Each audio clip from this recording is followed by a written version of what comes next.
US foreign policy is an influential part of the success of mining in Africa. In part two of our discussion with Thomas, we're going to be exploring the US government's priorities for mining on the continent. And Thomas, once again, thank you so much for making time.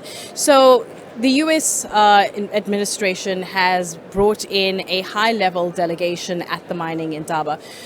Let's unpack that and the interest when it comes to mining in Africa and how you're seeing it. No, great. Thanks, Natasha. It's absolutely unprecedented, the level of delegation here at the Mining Indaba. Traditionally, mining has not been a priority for the U.S. government, but now you're seeing we've got the Undersecretary of State for Energy Resources, Jose Fernandez, is here. The head of the XM Bank's here. We have high-level Treasury officials here.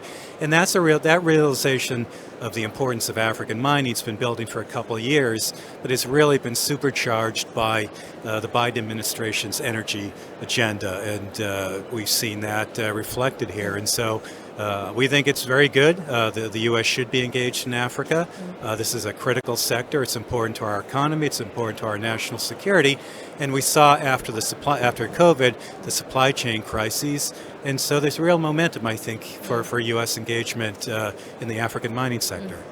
Talk to me about the Libido Corridor project. What's your thinking around it? No, I think the Libido Corridor is great. It's a new initiative. It's path-breaking for the United States. So traditionally, U.S. engagement in Africa, we've seen a lot of aid programs, and it's been focused on things like health, governance. We have not been infrastructure builders. And really that's been China and other countries. And so we're pretty new to the game in helping build major infrastructure. And so it's going to be a big project, running a rail line from Zambia through DRC into Congo. And it's going to face a lot of challenges. We're just at the beginning stages, but I think we've made a lot of progress. And the most important thing is our partners are excited. Those countries want to work with the United States. They see the benefits of doing so. And so knock on wood, as they say, hopefully this will be a very successful endeavor.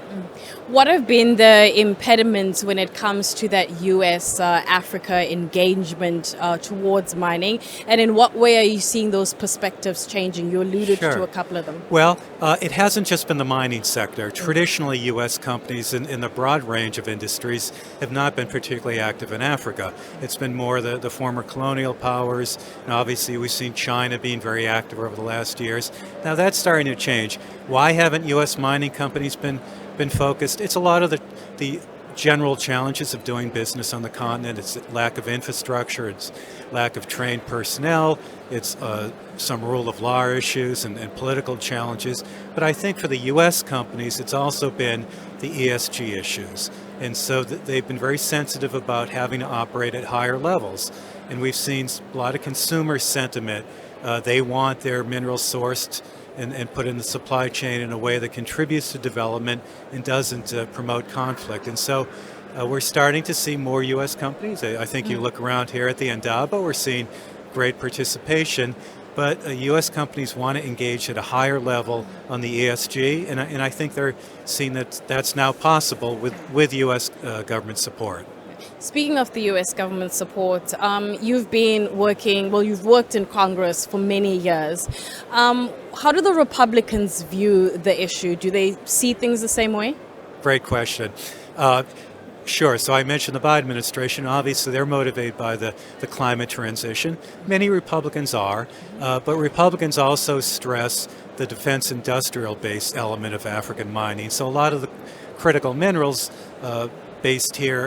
mined here in Africa are very important for our defense industry. And so while there may be a little different points of emphasis by the two political parties, I do think there is a consensus that the U.S. needs to be engaged in Africa, particularly when in the mining sector.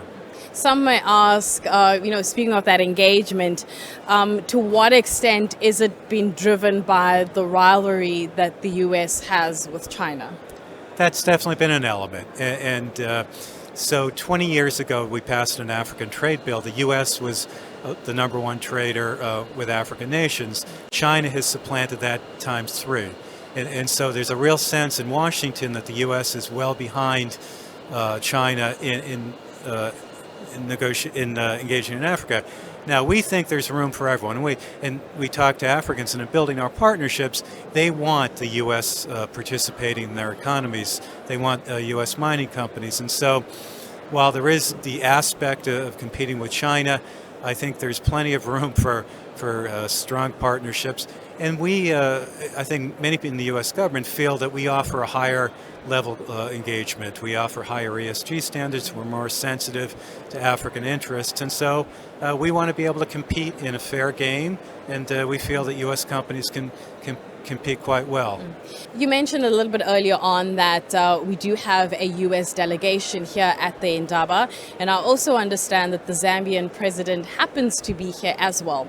How do you view the U.S.-Zambia relationship, at least over the past couple of years, and the way forward here? No, I would say the U.S. relationship with Zambia is one of the stronger partnerships in Africa right now, and that's been driven by several factors. One, the Zambian democracy, and so they've had free and fair elections.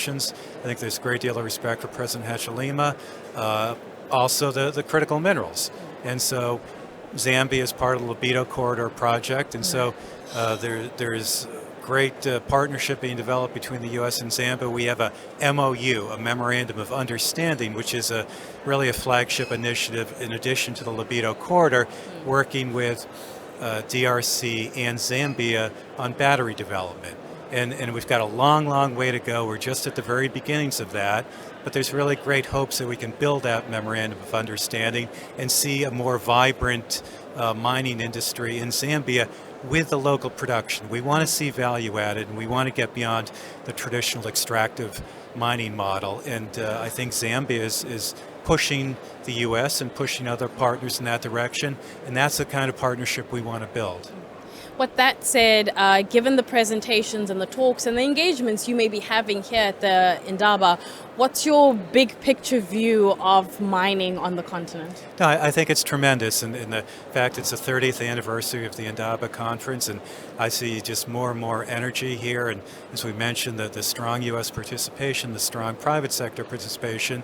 And so from my perspective, as someone interested in peace building, we want to be able to engage in a way that works with Africans, builds development, and avoids a lot of the negative developments and situations we've seen over the years where resources are developed and often fuel conflict. And that's going to take a strong partnership between the U.S. government, the private sector, African governments, and lastly, the African civil society, because they have so much to offer in terms of engaging with the industry, pushing for the kind of transparency and rule of law issues that we really need if we're going to have a strong climate for the kind of massive investment we really need in infrastructure and in mining. Thomas, thank you so much for your time. Thank you. For more mining industry insights, you can go to MITV, which is on the Mining Indaba website.